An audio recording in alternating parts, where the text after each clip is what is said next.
welcome to the class. The title of the class is a little bit tongue-in-cheek, called Nothing to Be Afraid of, a study of the book of Revelation. The book of Revelation has got to be the most misused, abused, misunderstood book of the whole Bible. People have used it to terrify us, to threaten us, to dangle us over the fires of hell and the lake of fire, and to scare us with false prophets and beasts and antichrists and dragons and all those other things. The fact is, the book of Revelation is a book of great comfort to us. And especially when we talk about the style of book that it is. It's called apocalyptic literature, or an apocalypse. And the book of Revelation is probably the finest example of that kind of literature in existence.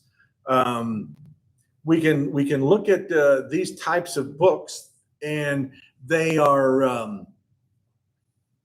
share a lot of common characteristics, and there's more than one of them, to be sure. Now, the term has been used really widely and really loosely. I even heard on television today somebody's talking about, oh, this is the first sign of the apocalypse. Oh, for goodness sake. And I'm just like, you guys are killing me. That's apocalypse just means a drawing aside. It's like referring to, we look at a curtain like that's what we think the world is what we see inside here. We draw aside a curtain and we can see what the real world is like out there. Revelation does that for us. Apocalyptic literature does that for us. It draws aside our own narrow-mindedness and our own short-sightedness and shows us that it's a bigger world out there. There's more going on than we could ever imagine. The truth is, apocalypse refers to a specific type of literature. Mostly we think of Jewish and Christian literature, but and when we think about Jewish apocalypses, we think of the book of Daniel, for example. But even in a portion of the book of Isaiah, you see a little bit of apocalyptic sentimentality going on there, or the book of Zechariah. And of course, for Christian literature, we think about the book of Revelation. But even then, there were more than those that were written. And they were very popular and very influential. But you also had Persian literature that was apocalyptic. Muslim literature was apocalyptic. And Persian and Muslim are not always synonymous with each other. The Persians had a rich history before Islam ever came around. But almost all of them have a pretty distinctive style of writing and easily identifiable patterns of thinking. Now, according to those patterns, these apocalyptic writings usually reveal the struggle between power of evil and people of goodwill. And it usually includes some direct action from God on behalf of people of goodwill. And God is usually aided by angels, some kind of supernatural beings who are at God's direction and at God's assignment, and they show up and help us out. Just like the forces of evil are usually supported by demonic powers. So we wind up seeing angels and demons struggling with each other. And when you think about the book of Daniel, for example, there's the struggle when Gabriel is trying to come and speak to Daniel and deliver a message, but he says that the prince of the kingdom of Persia, a demonic being, kept me and held me for, 60 days or 30 days or something like that. He says, until finally Michael, the archangel, shows up and makes quick work of the other guy, and Gabriel is allowed to come and deliver his message. So there's always kinds of good stories in there that have got supernatural, celestial, heavenly powers or demonic powers who are at work. Again, the word apocalypse just means to draw aside. And when we pull aside that curtain, the real point of this kind of literature is to let us know we're not in this alone. And we think that sometimes that, life is difficult and the struggles that we face are so difficult and the persecutions that people of the church and the church itself had suffered for so long, but so had the people of Israel, so had Persians before them. And they always felt like we need to know that there are heavenly forces that are interceding on our behalf. Not just interceding, intervening on our behalf. They're coming to our rescue. So this simple worldview of ours is drawn back to show other dimensions, other celestial realms. Again, the first Jewish apocalypse is the book of Daniel. It's written in the year 165 BC, and but there were other apocalypses that would come along, written by Jews. One was called First Esdras, Esdras. Then there was, sorry, I said First Esdras. It was Fourth Esdras. Then there was one called First Enoch. Then there was one called Second Baruch. So those were, and more, those were some of the most popular Jewish writings. Now, Fourth Esdras or Ezra, Second Baruch, and First Enoch, those did not get included in the Old Testament, of course. You haven't heard of them, right? You wind up finding them in a different collection. Now, you've heard of the Apocrypha, some of you, and that will include certain books like Tobit and the Wisdom of Solomon and other books like that, the books of the Maccabees. But there were still yet other writings from Jewish writers that was called the Pseudepigrapha. And the Pseudepigrapha, it contains all these very fascinating books, one called the Testament of Adam. Good reading. Now, do we want to draw doctrine out of those? No. But what they do is they show us what were people of that time, how did they view the other world? How did they view the struggle that was going on between good and evil, between, the people called by God and those who were trying to thwart God's purposes? All makes for fascinating stuff. And Revelation isn't the only Christian one either. In the early church period, there was the book of Revelation, but there was another one called the Shepherd of Hermas. And the Shepherd of Hermas it was written in Greek, and it was also very, very much like Revelation. In fact, in the Greek-speaking world, they accepted the Shepherd of Hermas as their apocalyptic book, and not so much Revelation. The Latin church, the Western church, they liked Revelation and not so much the Shepherd of Hermas. Well, of course, we all know that Rome wound up winning the ball game, and so we all became Latin speakers, and the Latin church got to pretty much name what was going to be included in the Bible. But that struggle was going on in like the 2nd century.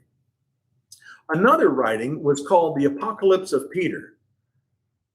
Fascinating stuff. And in the Apocalypse of Peter, we have Jesus and the 12 disciples, and Jesus takes them to a hilltop and he shows them what the afterlife looks like. And the Apocalypse of Peter begins to describe the sufferings that are going on for those people who've committed sins, people who were liars or hung up by their tongues, people who were thieves were repeatedly having their hands cut off. And I think in one place it says that, and their hands grew back and they were cut off again. And they were, people who everything seemed to fit the crime. The truth is that scene was actually lifted out of Persian literature because the early church didn't have anything to describe like that. Jesus doesn't talk about anything like that. None of the apostles talked about anything like that. Oh, there were hints There were some key phrases, but nothing really laid out purposefully. So they said, well, this Persian description of the afterlife is pretty horrifying, so let's just use that. And so they really took it wholesale and put it into this Apocalypse of Peter. Obviously, Peter did not write this, but it was said to represent the teachings that Peter had. The climactic scene is when Peter is looking at this suffering that's going on, and he pleads with Jesus, can't you do something? Surely a life spent like what they went through does not require an eternity of this kind of horror. Yeah, that's a question I think we would all ask. Jesus' answer to him is, really? Do you really think you know more about compassion than the one who made these children? Just leave it up to God. Well, okay. And that's Peter's answer is God is compassionate and God knows more about love than we do. So don't worry. God will take care of it in the end. And as it works out, God does take care of everything in the end. Well, that wound up representing a doctrine that the developing church didn't really want that. So what gets the thumbs up? It winds up being John's Revelation, the book that we have. So how did that come about? I'm jumping ahead a little bit, but in the year 367, a bishop in Alexandria named Athanasius wrote an Easter letter that he wrote every year on the occasion of Easter to all the churches around him. And in this, it was called the Paschal Letter of 367, Athanasius writes, these are the books that should be in a New Testament. And there it is. Revelation's in, Apocalypse of Peter, Shepherd of Hermas are out, and that's the way it stayed. Now, that was in 367. In 399, our hero St. Augustine at the Council of Hippo says, Council of Carthage, says, you know what?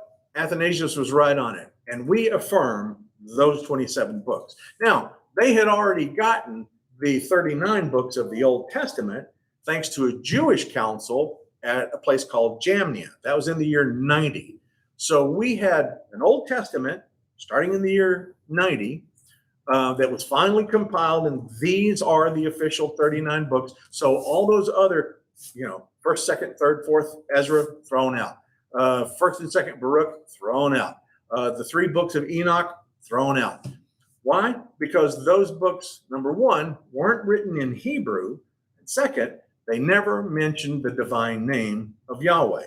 And for the Jewish council, they wanted it to have those two things: must be written in Hebrew, must contain the divine name.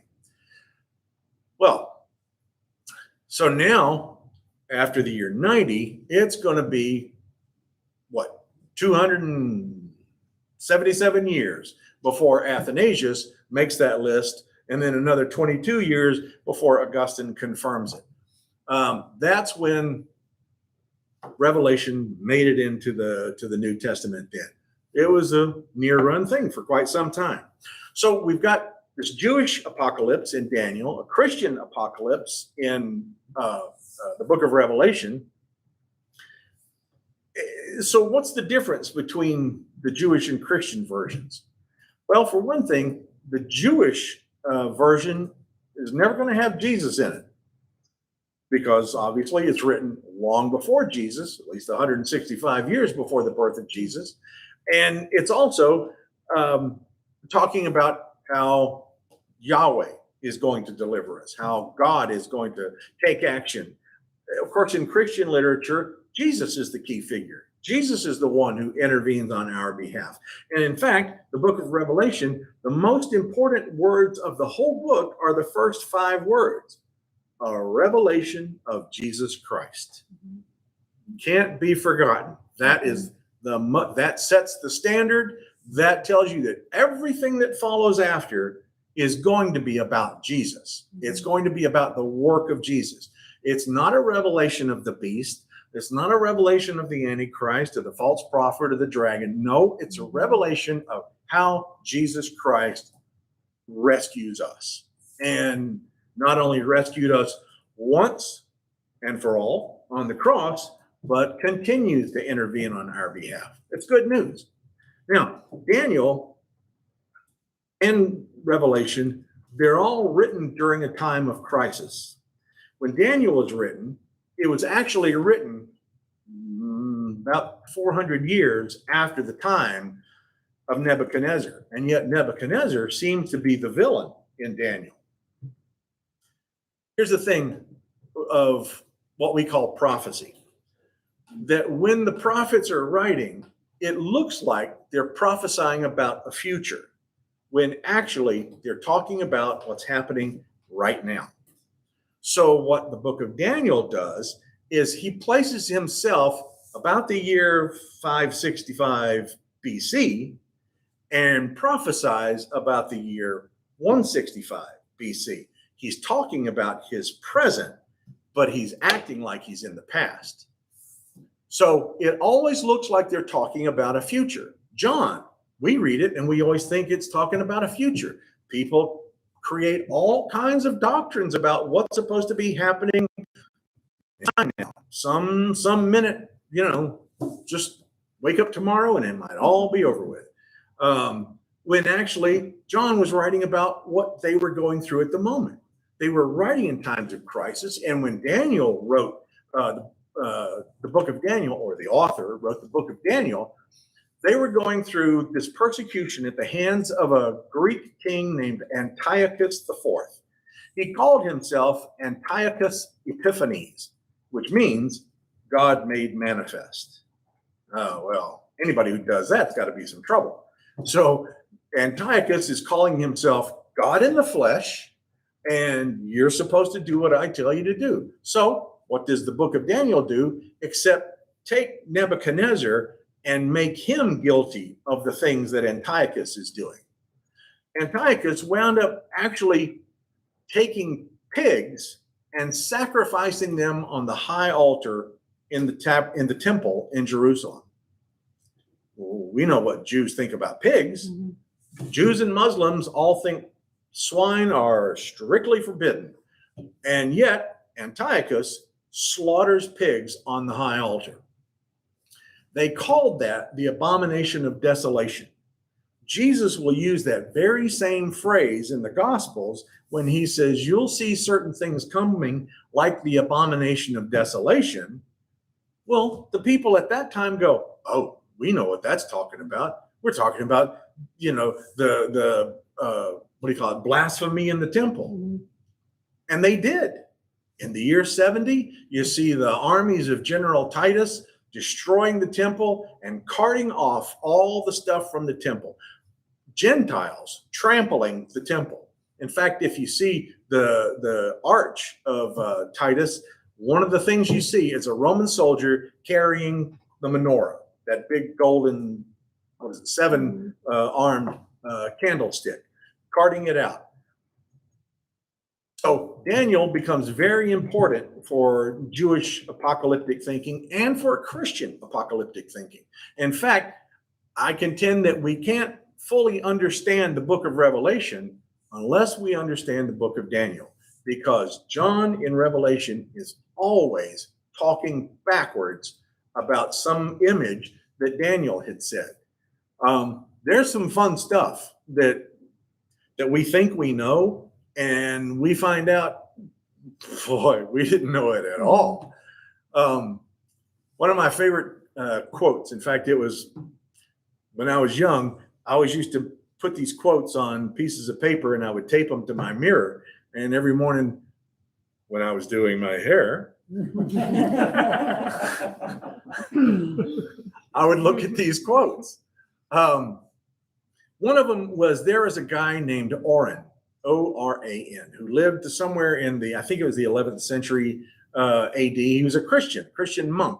And they lived in the Orkney Islands or the Shetland Islands, one of those group of islands north of Scotland. And he had died. And they did everything. They put the mirror under his nose, no fog. They I don't think they knew how to check a pulse or anything, but he's not going anywhere. They held awake, no movement. So they decided to bury him. And as they were burying him and they threw him into the ground, he revived. Well, they're like, yeah, first off, I'd like to think, what's his first thought? Hey, you guys are ready to bury me already? Yeah. You've been dead for 2 days. Well, still, give a fella a break, would you? So they want to know, what did you see? What did you must have, you were dead. You must have seen something about the afterlife. And Oran's words, and they became known as the Rule of St. Oran. And it's probably been one of those guiding mottos my whole life. He says, the way you think things are is not the way they are at all.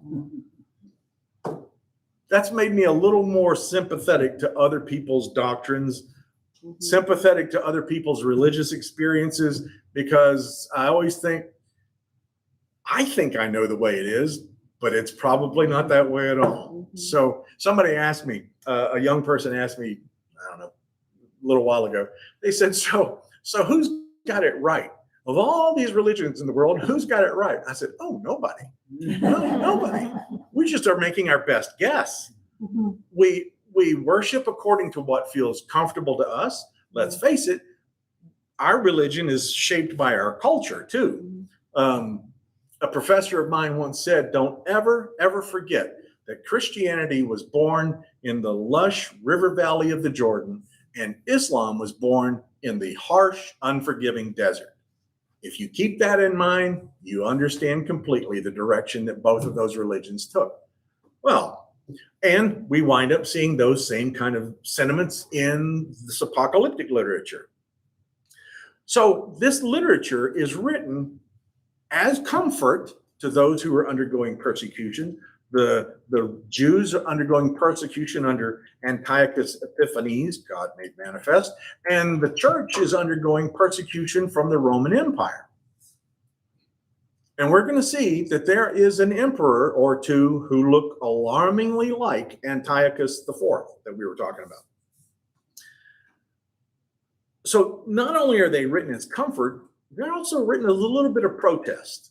There's a good bit of stand up and rebel, not rebel, but at least stand up, withstand. You can stand before all this. And then we get these images of those who stood. We hear about the two prophets who refused to bow down, and we hear about that's in the book of Revelation. Then we hear about the three Hebrews, Shadrach, Meshach, and Abednego. They refused to bow down. Daniel refused to bow down. These here, they refuse to bow down. And sometimes there's a sad ending to it. Some people get put to death.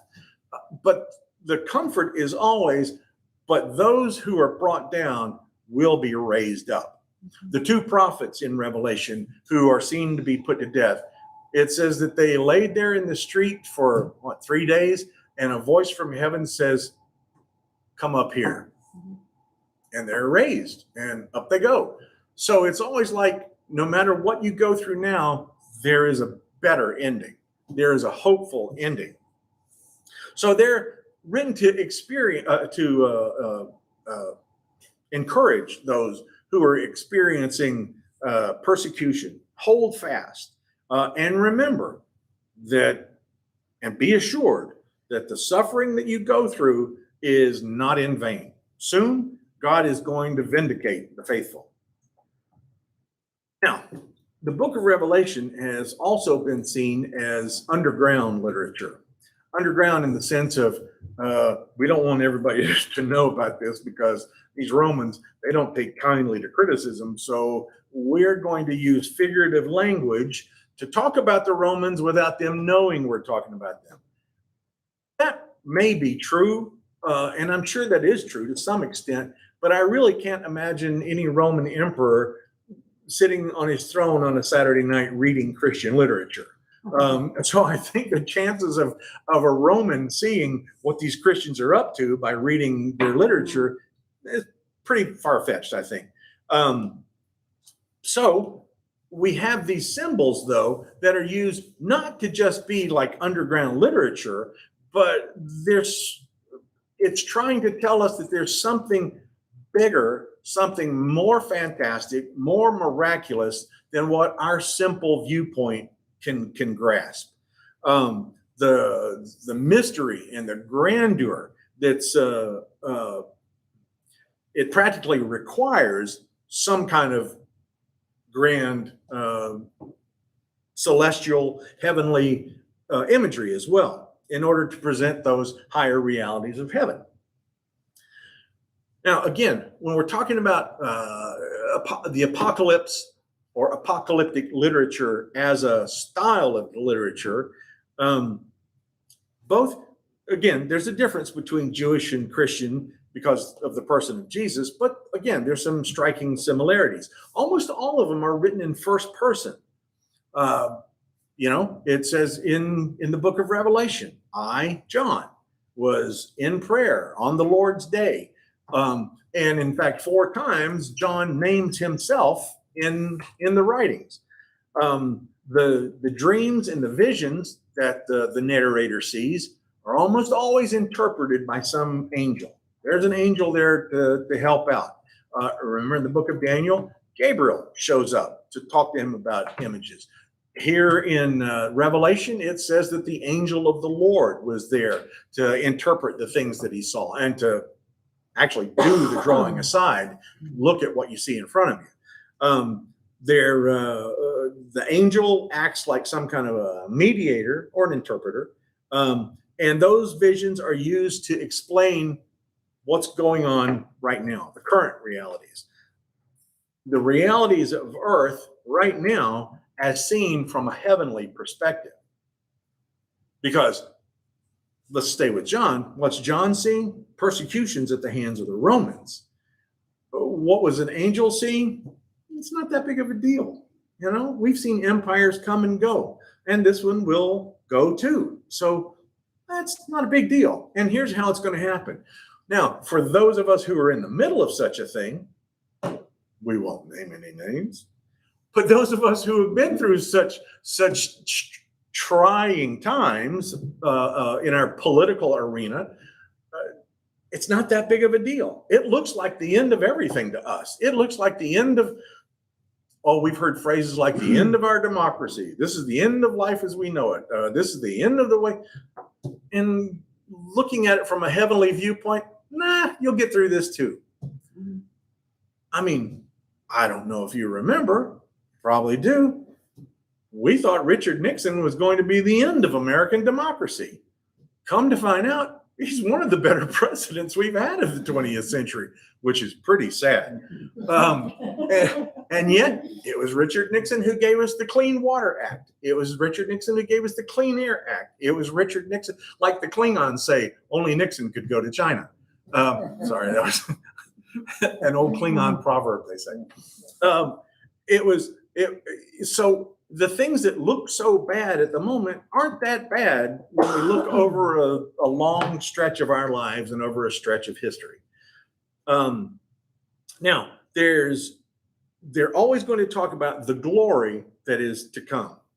Now, there's 2 types of apocalyptic literature, or 2, I'm going to say, approaches. One of them is a heavenly journey where, think about the book of Isaiah. Remember in chapter 6, Isaiah says, I saw the Lord high and lifted up, and his train filled the temple.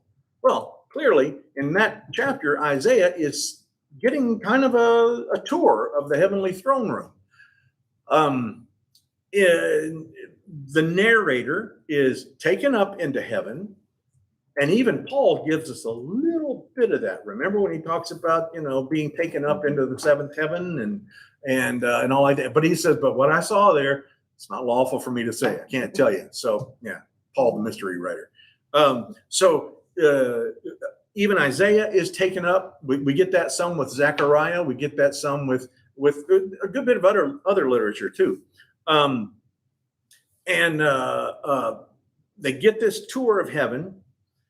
And the idea here is, Remember, Isaiah sees the angels flying about, the seraphim flying about, and they cry out, "Holy, holy, holy is the Lord." This is a moving thing for Isaiah. Well, Isaiah is in a time of great national crisis too. I mean, the Assyrians were on their way to destroy the North Kingdom. And this is a moment of comfort for Isaiah and for the people to know that, you know what? Everything that is going on is ordained by God, is not out of God's control, and God has a remedy for all of it. The idea of the seraphim. Okay, let's pause for a second there. I don't mean pause the tape. I mean seraphim. These are some exciting critters. I mean, they're angelic beings. They fly about. They have 6 wings, right? It says with 2 wings, they covered their face. With 2 wings, they flew. And with 2 wings, they covered their feet. Why do they cover their face? Well, because they're not important. Their identity isn't important. They're not drawing attention to themselves. They're drawing attention to the one who sits on the throne. So their identity is completely secondary, completely unnecessary. It is their function, their worship that is the most important thing. And they fly about with 2 wings, and then with 2 wings, they cover their feet. Not so fast.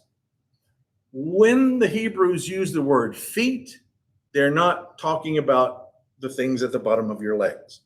They're not talking about what you walk on. When it's a euphemism. And Hebrews are very polite and very puritanical in their literature sometime. When they talk about feet, they're talking about sexual organs. Now, why would they do that? Once again, because their sexuality isn't important. Their gender, I should say, is not important. Their identity is not important. Whether or not they're male or female is not important. The only important part of the whole throne room is the one who sits on the throne. Now, the word seraphim comes from the Hebrew word seraph, which means to burn. Im is plural if it's accompanied with a plural verb. So these seraphim, these ones who burn, are actually working on our behalf. Again, the Hebrews know this. Why do they burn? Why do we get that? Because the way the Hebrews thought is that the accuser would write on these tablets the accusations against the people of God. And the accuser would come up and lay these tablets before God's throne. And before God could even look at the accusations, the seraphim would come up, breathe fire all over them, and burn them up, so that God never even saw the accusation. Now, fast forward to the book of Revelation, and we read in Revelation that it says, oh goodness, I just lost the word. Where was it? Chapter 20? Anyway, the angels say, it says, I heard a loud voice from heaven, and I heard a chorus of angels saying, now is the accuser of our brethren thrown down, because the kingdom of God and his Messiah have come to fruition. So again, Revelation references Daniel talking about the accuser here. And now these seraphim don't have to have that function of burning up accusations anymore. The accusations have ceased. Again, a good throwback, as it were, callback. Now, the second one is, or that type of literature, the heavenly journey, is actually supposed to mirror life on earth. That it's some sort of that what's on earth is a shadow of what's really taking place on earth.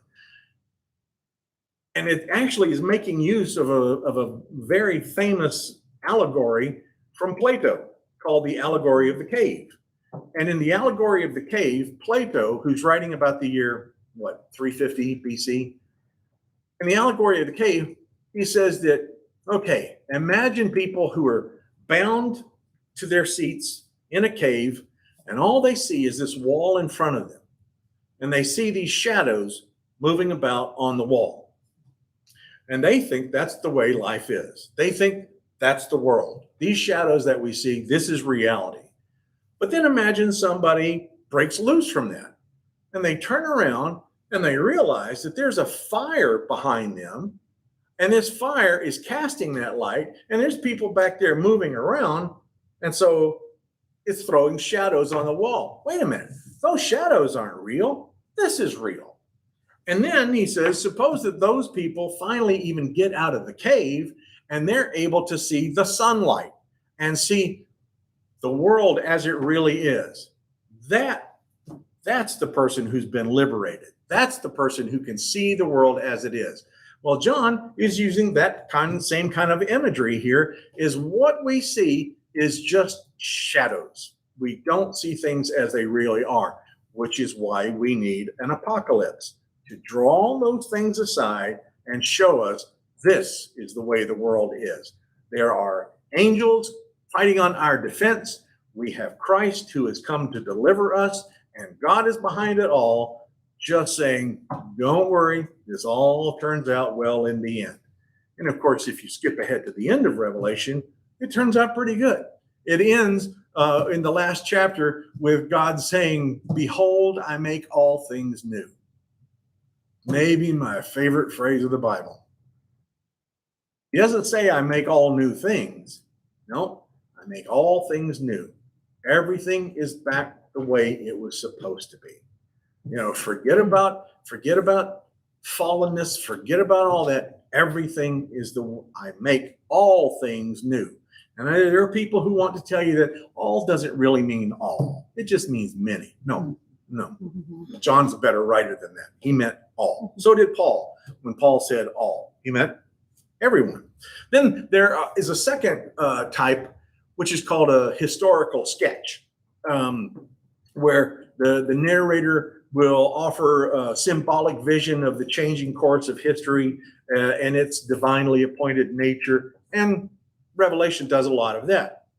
Now, it's not very often that apocalyptic literature is going to describe the layout of heaven, as it were, or the future in clearly understood terms. No, that's where the symbolic language comes in. That's where we wind up with this mysterious kind of imagery that just pours through all of that kind of literature.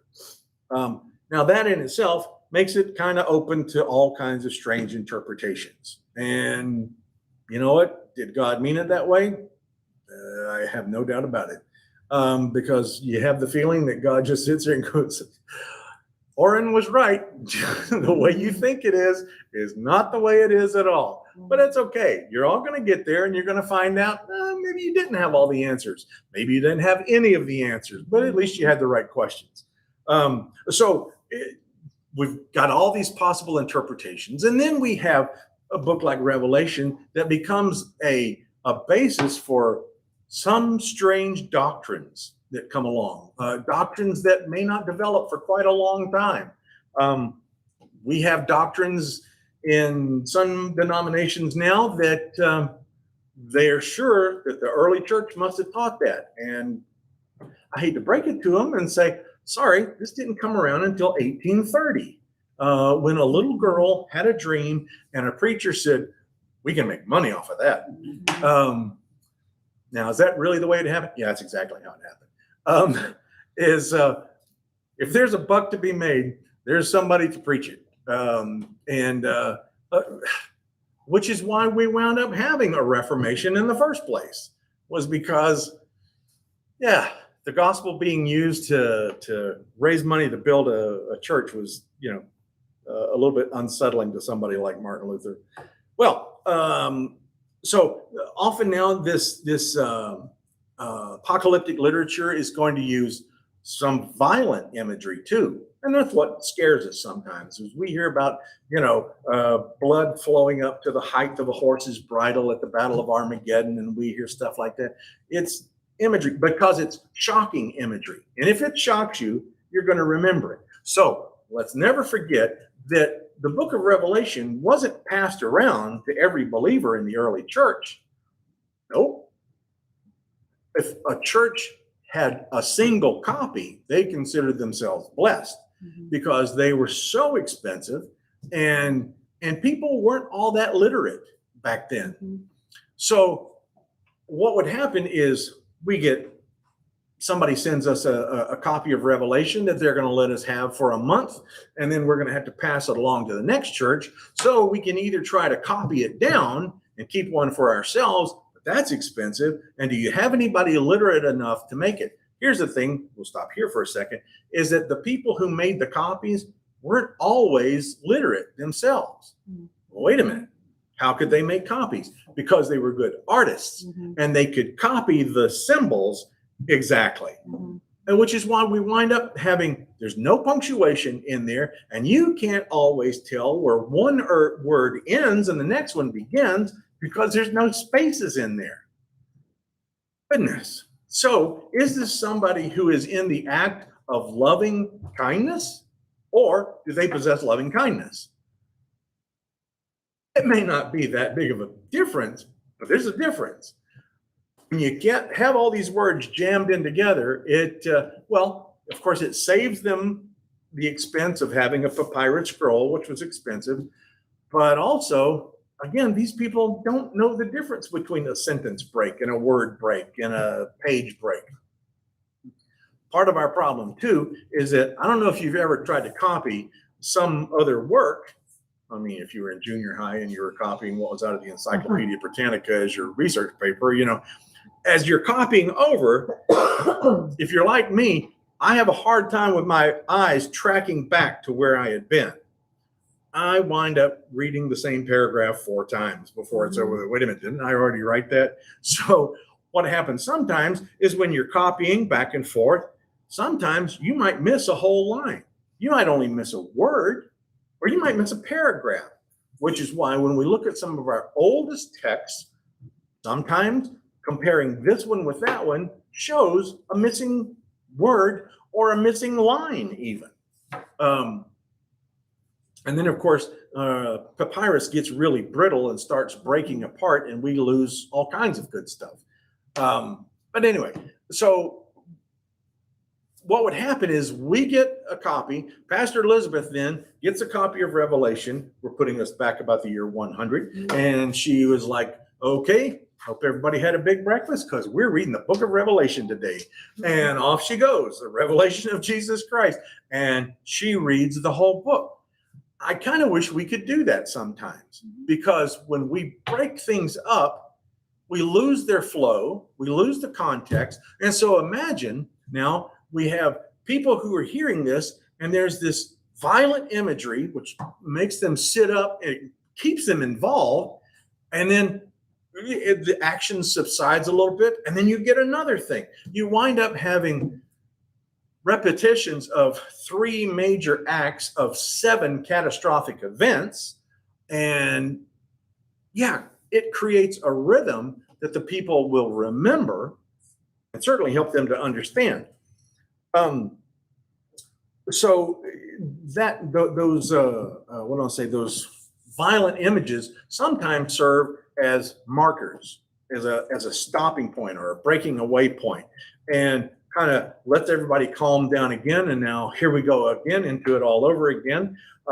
So if we take the book of Revelation and those descriptions of disaster too literally, we just couldn't map out in a single line when all these things happen. Because we have, for example, in the breaking of the 6th seal, right? Breaking the 6th seal, the sun, the moon, all the stars are destroyed. And yet, in the very next passage, the sun's shining brightly, the moon's there, and the stars are doing fine. Well, wait a minute. It's not to create a timeline. It does something different. What it creates is a spiral effect. And that is a brilliant literary tool, because it almost takes you, you think about, the way water goes down a drain. It is not necessarily taking us down, but it's certainly creating this whirlwind effect that we see a same kind of repeating image every periodic periodically, and yet the story keeps moving upwards. It's a tornado. There's a good example that on the inside of the tornado, the action is going up. On the outside, it's this swirling that's going on. And imagine the confusion of someone caught in a tornado. Oh, there's the cow. Oh, there's the cow again. Or there's, and yet the movement is upwards. There's really remarkable impact in writing like that, with this spiral effect, with the catastrophes, the vague warfare that goes on. That again, you can't stretch out on a simple line as if one thing occurred right behind another. They don't. They occur simultaneously, and that's the idea too. Is not that okay? Whew, this thing's over with. Now let's go. No. While this thing is going on, something else is going on too. It's this layering effect that is showing that it's not just here where something is happening. Something over here is happening too. That the church worldwide is going through this in varying degrees, one from another.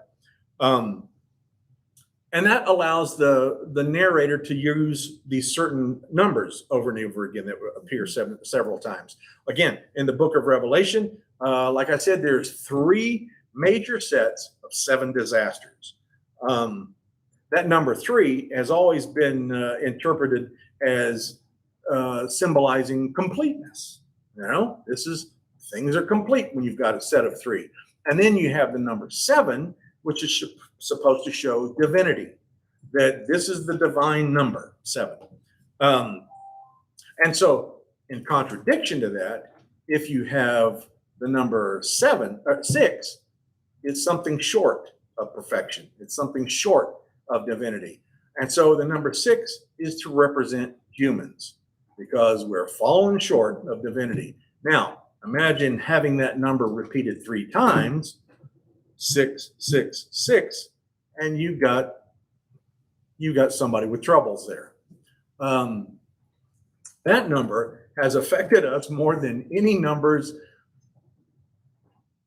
aside from possibly 13, than anything else. Like I told the folks last time, I remember I was staying in a hotel in Stamford, Connecticut one time, and I was on the 6th floor. Get off the elevator and I'm heading to my room, and I pass by her room, and room number is 666. And of course, my first thought is, don't want to meet who's inside there. And yet it's just a number. Well, those numbers though created the thing that John was looking to, is that we're talking about somebody who is claiming to be God and yet is so far from God. We'll talk about who that person is in a good bit. Now, a guy named Bruce Metzger wrote this fantastic little book called Breaking the Code. And he says that there's different types of literature, or that the Bible uses different types of literature to draw on different things from us. He says, like, for example, the books of the law kind of draw on our sense of right and wrong. The book of the Psalms, it appeals to us emotionally. The book, Paul's epistle to the Romans, requires a good bit of thinking. It is an intellectual approach to the gospel. But he says, but the book of Revelation appeals to our imagination. It causes us to conjure these images, or to visualize these images that are not, like Metzger says, he says they are not freewheeling imagination. No, it requires a disciplined imagination. In fact, he wrote in that book, many of the details of the pictures are intended to contribute to the total impression and are not to be isolated and interpreted with wooden literalism.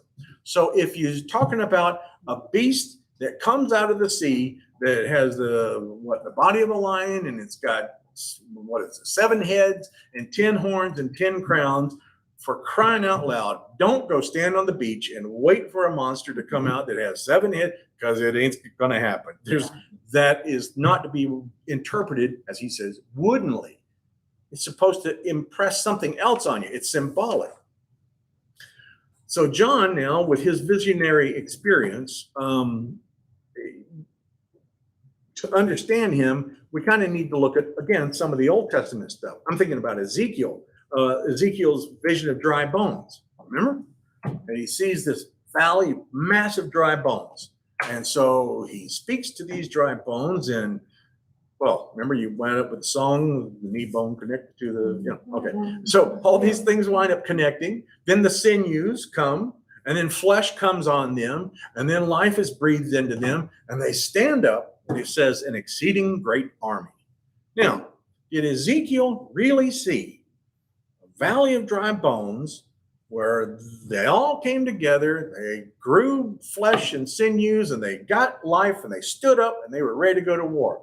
No, that's not what Ezekiel saw at all. What Ezekiel was talking about is, this is the restoration of the nation of Israel that has been cut up, dissected, scattered, and yet God can breathe life into this nation again. That was symbolic language. He's talking about the revival of a dead nation, a nation in exile, hopelessly, it seems, scattered in exile. And so Ezekiel's vision is to assure the Israelites that they are going to be reestablished as a nation in their own land. The Acts of the Apostles also has a visionary experience. Remember? One of the key examples is Simon Peter. He was visiting, who is it? Simon the tanner in the city of Joppa. And he's waiting for lunch to be prepared, or supper or whatever. And while he's taking a nap, he has a dream about this sheet being lowered down by the four corners. And in this, there's all kinds of four-footed animals. There's reptiles, there's birds, there's all kinds of stuff. And he hears a voice says, rise up and eat. And he goes, no, there's some unclean stuff in there, and I'm not supposed to eat that. No, sir. Can't eat no pigs, can't eat no goats, can't eat no pigeon, can't eat no flounder and shrimp, can't eat none of that stuff. Now, what he's told then is, look, you do it, because if I call it clean, he hears the voice of the Lord saying, don't you dare call it unclean. All right, now there's a couple of things going on there. First off, we know that when Simon laid down, he was hungry. I can't tell you how many dreams about pizza and Chinese food I've had when I've gone to bed hungry. Never had one where I was told to rise up and kill a snake and eat it. Fortunately, not yet. But the whole point of that dream, though, was he was being told, you're supposed to go to the house of the Roman centurion and preach the gospel to him. Now, according to Jewish custom, they're not supposed to go into a Gentile's house, especially a Roman centurion who's occupying the nation of Israel. Those people were considered to be unclean. And yet the voice tells them, rise up, what I call clean, don't you dare call unclean. So Simon Peter goes to the house of Cornelius, and he actually stays there for several days, because this dream has told him that God says there is no longer, number one, any dietary law that you have to worry about. You're free from that stuff. But secondly, those that you called unclean before, I don't call them that. That's you calling them that. So off he goes. Nowhere are we supposed to believe there was literally a sheet. It was a vision. In the same way, the book of Revelation reports that John saw this beast rising up out of the sea, having 7 heads and 10 crowns and 10 horns. Yeah, something like that. So, really? No. We're not supposed to imagine that a creature like that actually existed or is going to exist. Still, that had a profound influence on him. Here's why. This symbolic language is really important for John, because he's looking at the Roman Empire. The Roman Empire, their favorite invasion tactic is what we call amphibious assault. That means they come up on boats and barges, come up on the sands of the shore, and come out of those boats. If an army is marching overland, you know months before they get there that they're on the way. If someone is coming up with ships, you don't see those sails until, what is the horizon? 20 miles. 20 miles. That's the first you see of them. That means they're on you in a couple of hours. So the Romans, this beast rising up out of the sea, why the 7 heads? Shouldn't require a whole lot of thought, because we remember that Rome is called the city of how many hills? The city of 7 hills. And when John is writing this, he has seen 10 emperors in his life. He sees this vision of Rome rising up out of the sea, invading, with the city of Rome as the base of operation, and these 10 emperors are leading the assault. Yes, sir. Mind if I ask a question? Not at all. So is he seeing in a dream this vision, or is he writing it what he thinks? That's an excellent question. He puts it in terms of seeing a vision. Because remember, that's what we kind of get from the first chapter, is that, he has this angel show him this vision. And then he, has all these letters that the angel interprets or almost dictates to him, the 7 letters to the 7 churches. But, what was actually taking place? Well, there's no reason to think that John wasn't receiving a vision. Those things happen.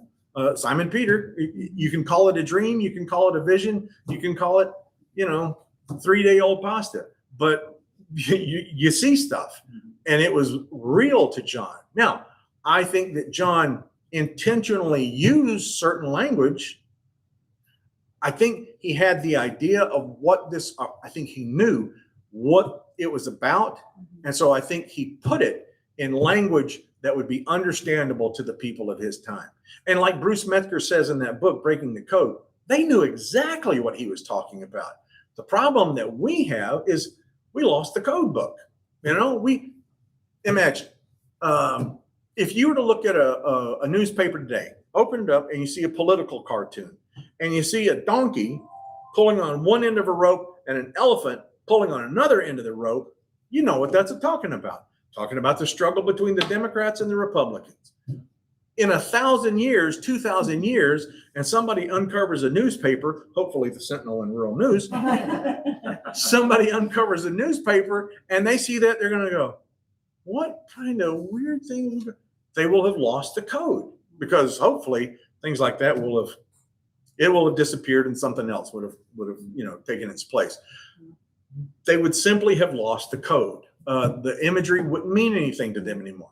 Your question makes me think, though, that when I reread through Revelation in this study, to look at, what was a vision, what maybe did he add as, like, I'm understanding, what did he maybe add to his vision to say, this is where it started, what else does that mean? And he keeps on using that same imagery, right? Yeah. From what started as a vision then becomes how he talks about it, right? You know what I mean? Yes.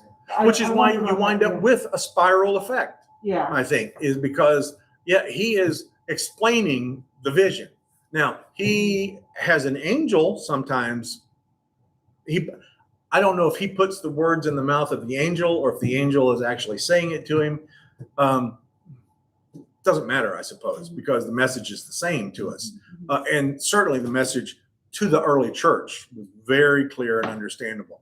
And in the early church, they wouldn't have had a problem with John saying, yep, an angel showed me all this. They were like, great, glad he did. We needed that. Thank you very much. Tell him thanks next time you see him. But yeah, he, interpreted or amplified.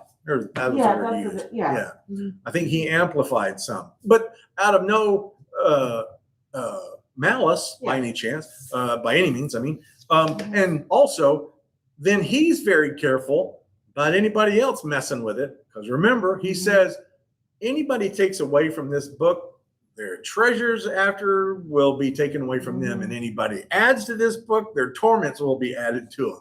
So he's saying, look, this is my book. This was an early form of copyright. You won't get sued, but you're going to have some stuff added or taken away come later. So we look at the numbers and the symbols. The number 7, for example. I mean, everybody knows you get to the 7th day of the week, you start over again. That's the number of completion. That's kind of a simple use of 7. So 7 again is completion, perfection.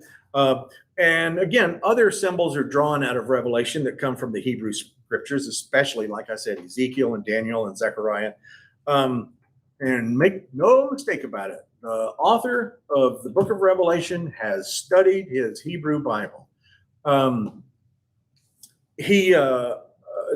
Old Testament. He's very thorough. Of the 404 verses that we've cut up into verses, John didn't have verses. That didn't come around for quite some time.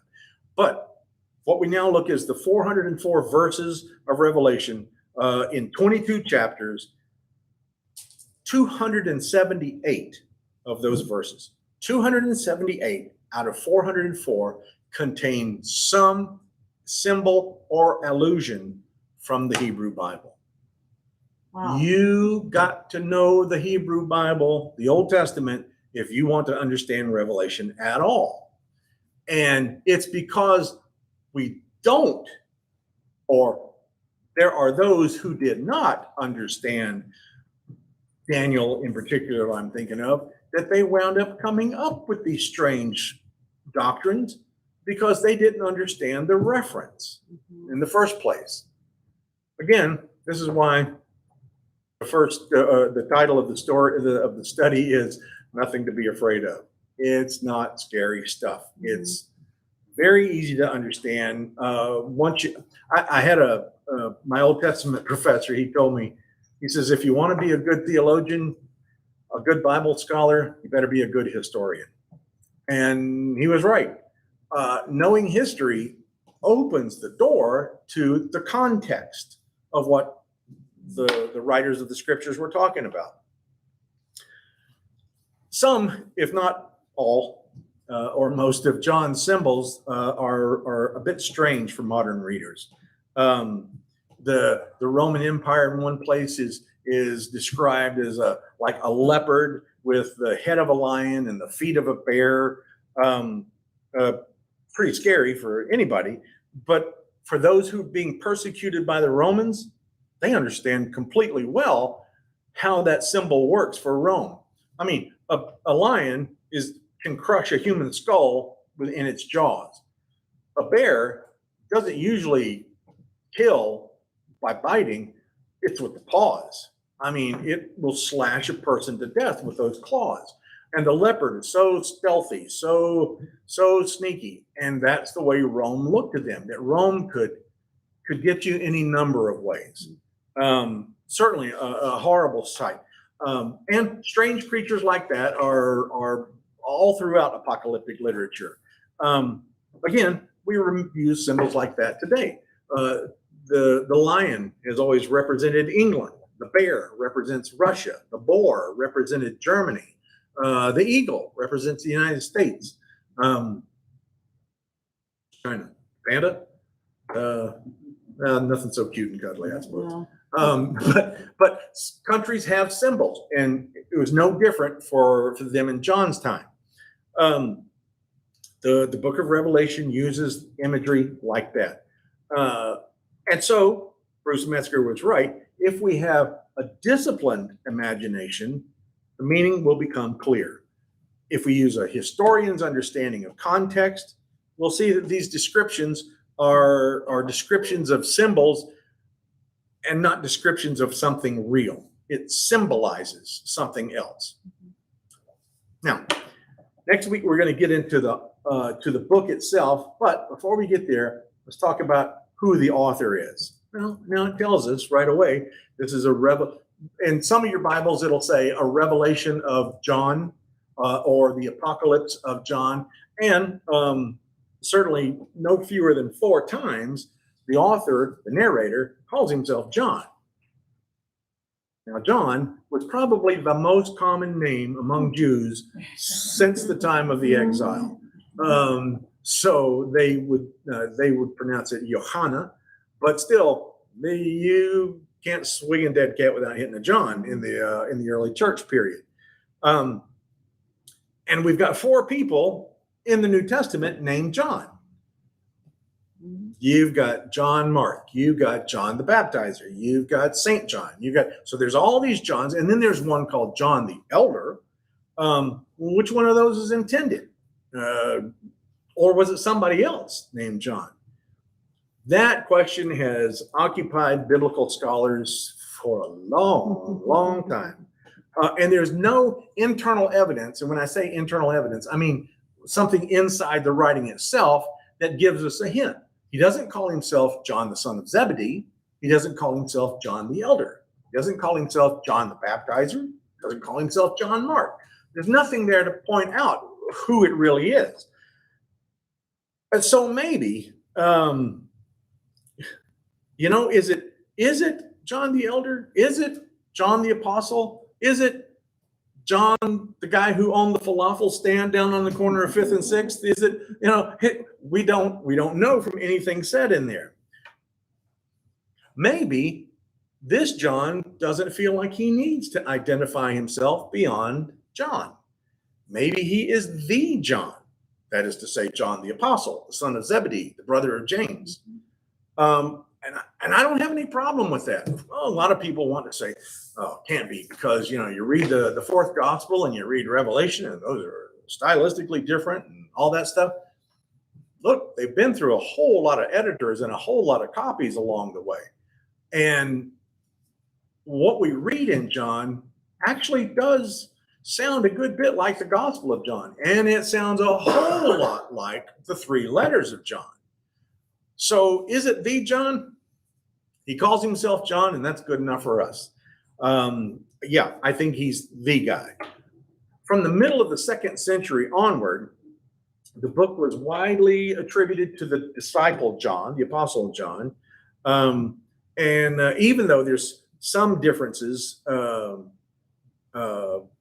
there, John the son of Zebedee, that was accepted in the West as early as about the year 150 by a guy named Justin Martyr. Then in 175, that gets repeated by Irenaeus of Lyon. Then in the year 195, Tertullian of Carthage, they all say, this is John. And these guys knew Greek better than we do. Mm-hmm. And so before the year 200, we already had in the Western church, that is to say the Latin-speaking church, they were already very convinced that this was the John. The Eastern church is not quite so sure. They said, based on certain differences in the vocabulary, the grammatical style, we're not so sure that this is the John. They believed it was somebody named John. I mean, after all, 4 times he says, I, John.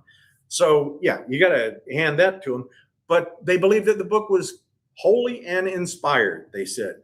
Just not sure that it's really John. But by the time of Athanasius, like I mentioned, 367, and then Augustine shortly thereafter, it's written down in the book. This is our list, and Revelation is included. So the dispute was pretty much over with.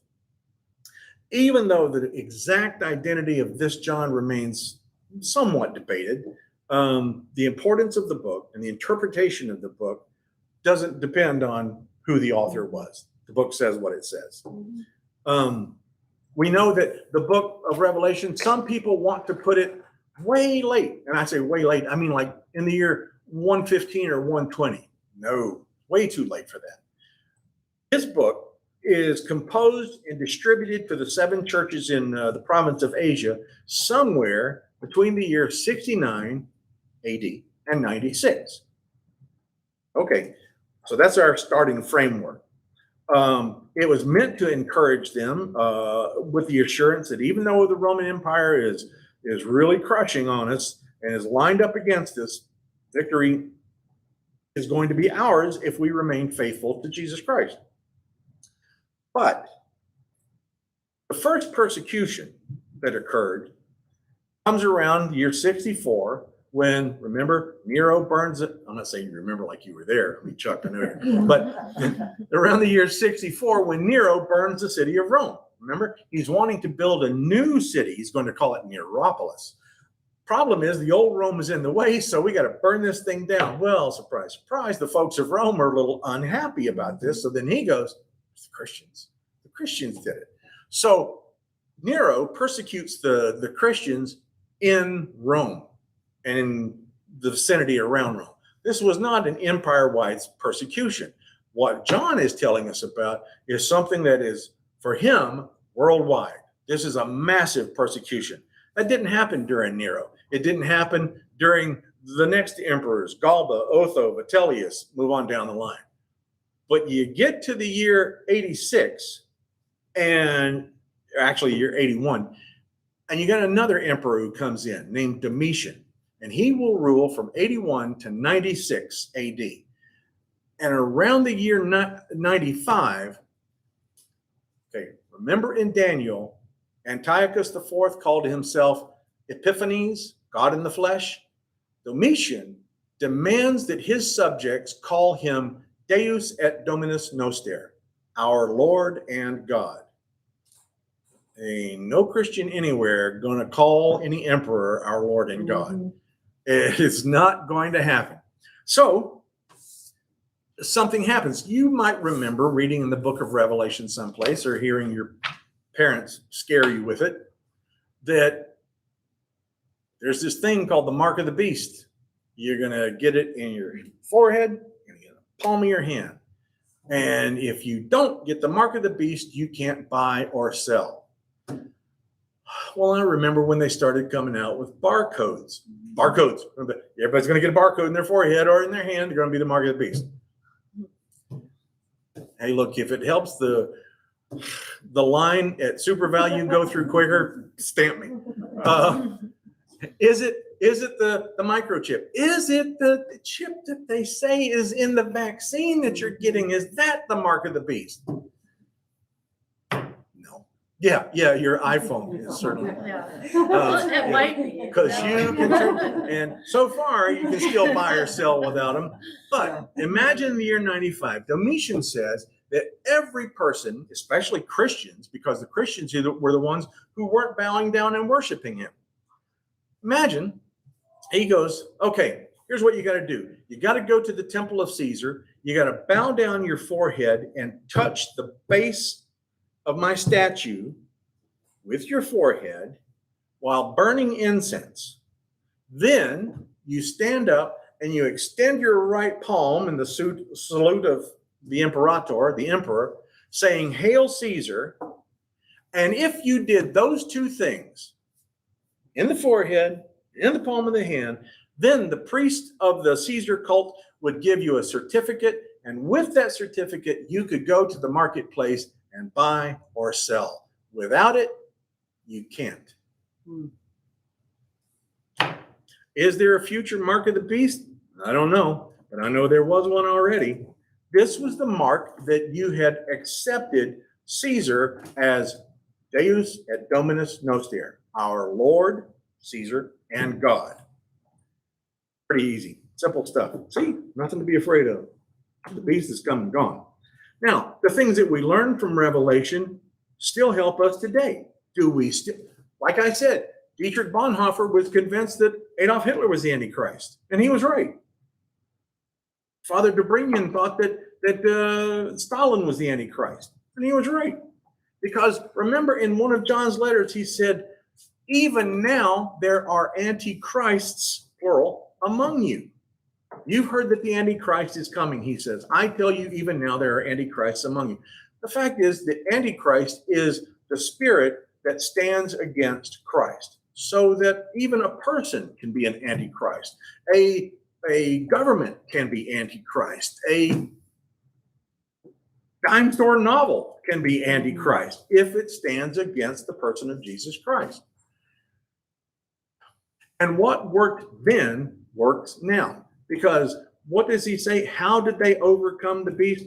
By the blood of the Lamb and the word of their testimony. That's the good news. What worked against Rome, worked against Hitler, It worked against Stalin. It works.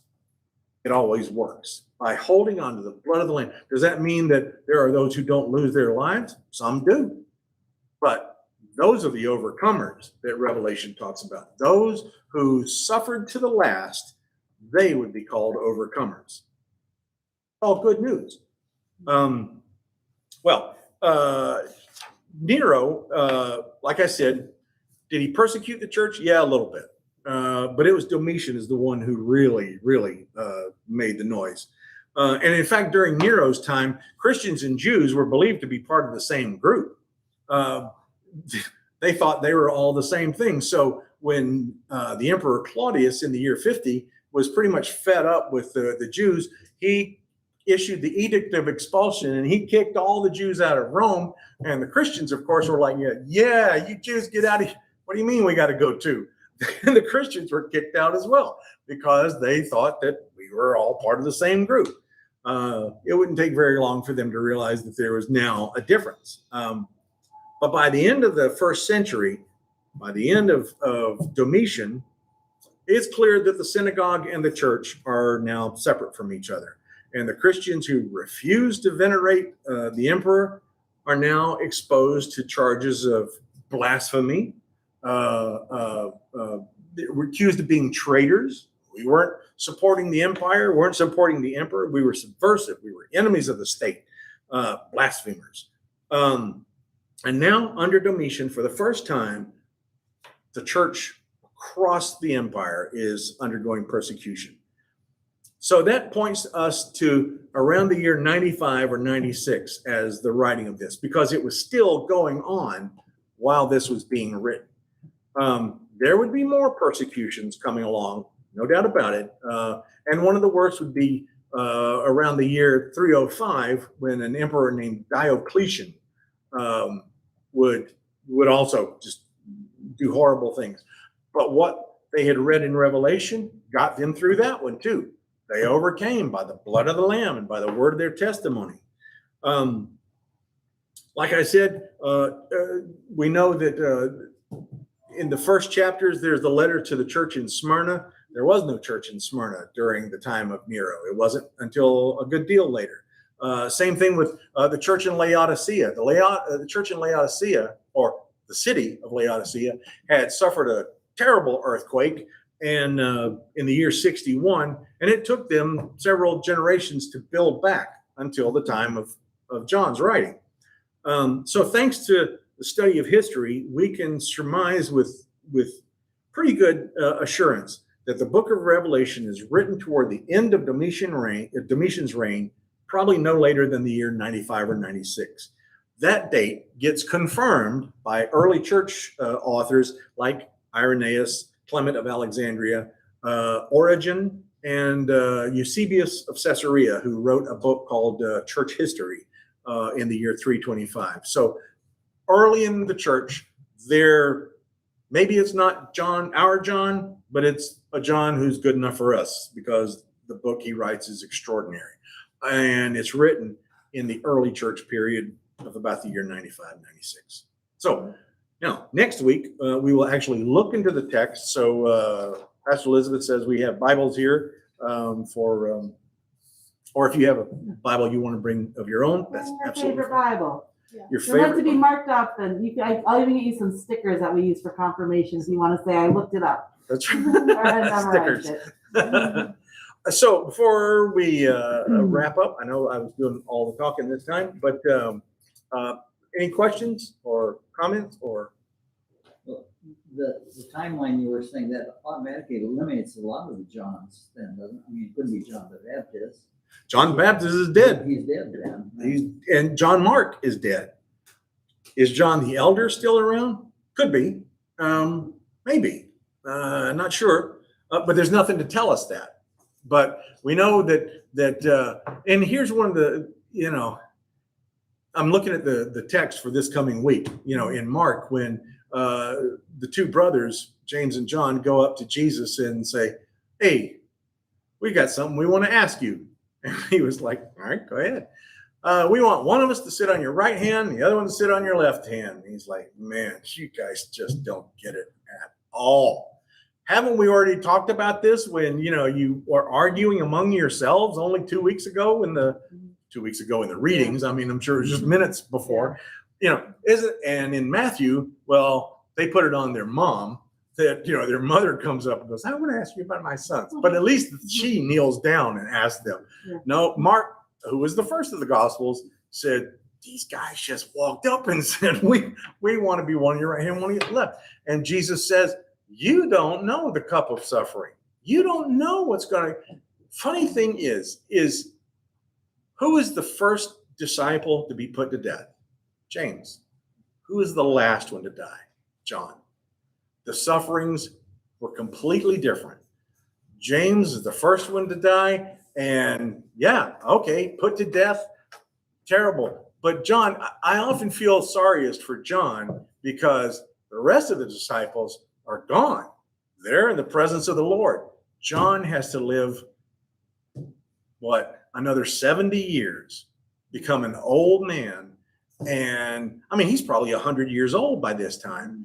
And he's had to live all this time without his brothers in arms, without the Messiah, with all of his family now gone. These two suffered terribly. There's a price to be paid for wanting to be left hand and right hand.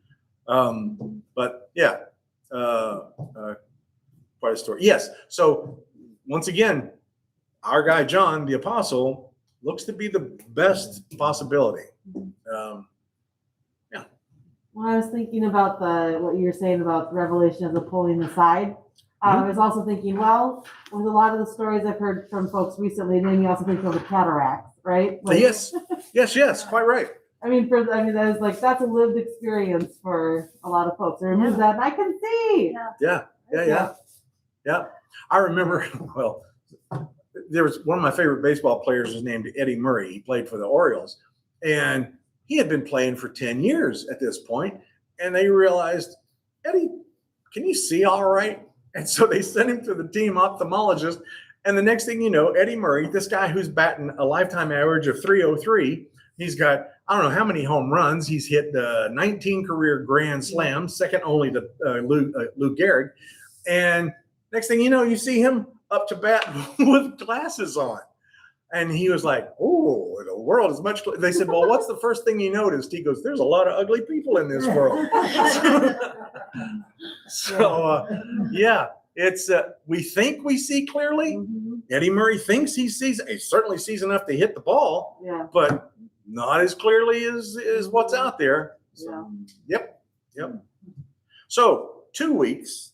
Next week we'll be in Owen, and then 2 weeks from today we'll be back here. So if you miss one and you want to, sadly, if you miss this one, the one in Owen's already done. So, but Pastor Elizabeth has, with her ingenuity, set us up a recording, and so nothing should be lost. And thanks.